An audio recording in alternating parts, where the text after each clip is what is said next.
So today we are going to discuss horoscope of one of the known gods of the Indian film industry, Amitabh Bachchan. And there's a lot of misconception that I read regarding his horoscope, especially from the year 1999 all the way up to now. Amitabh Bachchan was born on October 11th, 1942. And he has a Aquarius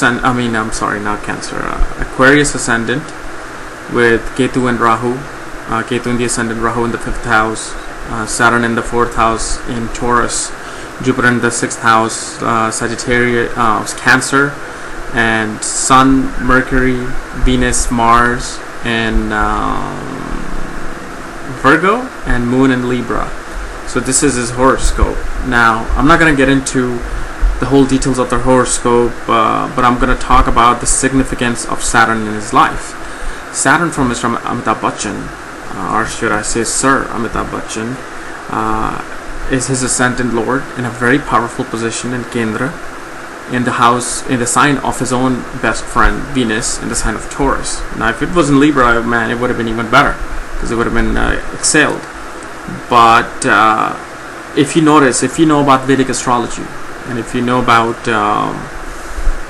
the dasha systems, how each certain planet is ruling a certain part of your life in Vedic astrology, during the time when Amitabh Bachchan first became a hit in 1973 with his film Zanjeer, he started Saturn Dasha. Within I think 4 months of starting Saturn Dasha, that Zanjeer was released. It may be 8 months into the Dasha. Zanjeer was released and he became a superstar from that one film. And this is why, when people say you're Saturn Dasha and be afraid of Saturn and be wary of Saturn because it's going to give you a lot of misery. The biggest superstar in film industry, Amitabh Bachchan, gained his fame and popularity and money in the Saturn Dasha.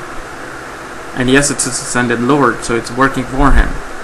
But one of the main things I wanted to discuss is his downfall. When it happened during the 90s, when he retired after Kudagawa, he took 3-4 years off, and then he came with AB Corp Limited. And from there, when he had the spirals of flops, and his AB Corp was bankrupt. First of all, people thought Amitabh Bachchan was bankrupt, which is not true. Okay, it was his corporation, so his personal assets were protected. There was nobody who was able to take his assets, his own personal money. So Amitabh Bachchan wasn't bankrupt. He still had the money. He still had millions of dollars. Okay, and the only reason he complained is because the creditors from the bank were coming to his house because in India that's how it works. They come to your house to collect past due bills. And even though they can't take your personal assets, this is how the procedure works. So people thought, he's going to lose his house and everything. But the big main conception that people have about Amitabh Bachchan's return, that when he wore a blue sapphire in his middle finger, this blue sapphire, that his life changed and this blue sapphire completely took him to new heights, which is absolutely incorrect.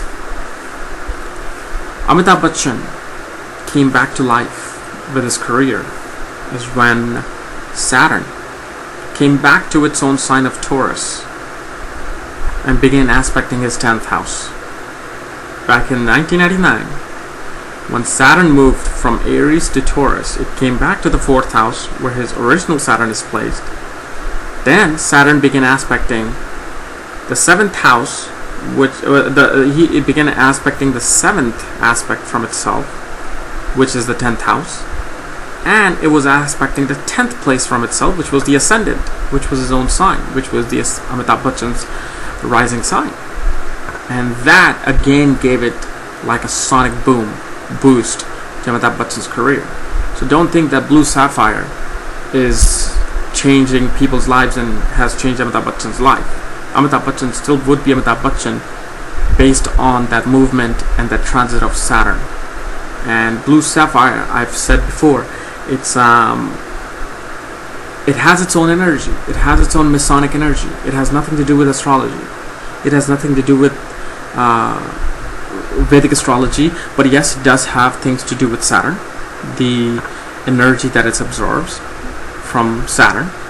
But the Egyptian were the ones who were using blue sapphire as a way to protect their pharaohs, protect them from from evil spirits, to give them more power, to bring more wealth to the kingdom or the dynasty that they were ruling.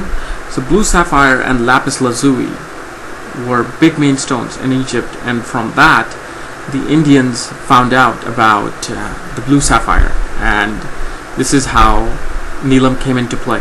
The neelam, which is another name for blue sapphire, came into play in astrology, but it has nothing to do with astrology. Anyone and everyone can wear blue sapphire if it suits you, okay? But you can use it in terms of astrology, but again, don't think you're going to wear a neelam and it's going to improve your Saturn in your horoscope and then you're going to be at somewhere else. No. Blue sapphire is its own personality, it's its own energy, and it doesn't care where your Saturn is placed. You can have the most badly placed Saturn in the most badly placed house, the most badly placement of Saturn according to your ascendant, and yet it will take you to new heights by wearing the blue sapphire, because blue sapphire is completely independent of astrology. So I hope this helped, and I hope this misconception of Amitabh Bachchan's horoscope stops. Thank you.